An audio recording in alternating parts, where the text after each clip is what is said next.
Hello అండి. Welcome to Vijayalakshmi saris. ఈరోజు వచ్చేసి నేను మీకు కొన్ని నా దగ్గర ఉన్న సెల్ఫ్ బార్డర్‌వి శారీస్ చూపిస్తాను గద్వాల్ పట్టులో. అండ్ ఇదొచ్చేసి I will just show you. So ఇదొచ్చేసి పళ్ళు.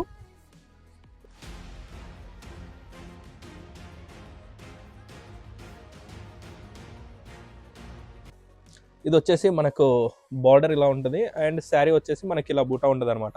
గోల్డ్‌ది ఒకటి, సిల్వర్‌ది ఒకటి. ఈ పికాక్స్ ఇలా ఉంటాయి. అండ్ ఇదొచ్చేసేమో పళ్ళు ఇందాక ఓపెన్ చేస్తుంటే కూడా మీరు చూసుంటారు. ఇదొకటి. అండ్ టాప్‌లో వచ్చేసి మనకు బార్డర్ ఇలా ఉంటది. ఇదొచ్చేసి ప్యూర్ గద్వాల్ హ్యాండ్లూమ్ శారీ అనమాట. దీంట్లో వచ్చేసి మనకు ఇప్పుడు రైట్ నౌ ఒక light pink, rani pink, black and ఇదొచ్చేసి ఆఫ్ వైట్ అనమాట. ఈ 5 కలర్స్ అనేది అవైలబుల్ ఉన్నాయి. ఈ 5 కలర్స్ వచ్చేసి ఏంటి అంటే ఏదైతే ఈ బూటీ ఉందో పికాక్స్‌ది గోల్డ్ అండ్ సిల్వర్ జరీతో ఈ అండ్ సెల్ఫ్ బార్డర్‌లో ఇవి 5 వెరైటీస్ అనమాట. అండ్ ఇది కాకుండా మన దగ్గర వేరే గద్వాల్ శారీస్ వచ్చేసి చిన్న బూటీస్ కానీ, కాంట్రాస్ట్‌లో కానీ డిఫరెంట్ టైప్ ఆఫ్ బార్డర్స్‌లో ఉన్నాయన్నమాట. అండ్ మీకు ఇంకేదన్నా వెరైటీ ఆఫ్ గద్వాల్ కావాలి అంటే ఒకసారి మాకు పింక్ చేయండి. మా దగ్గర ఉన్న గద్వాల్ వెరైటీస్ ఏమున్నాయో మీకు చూపిస్తాము. Thank you.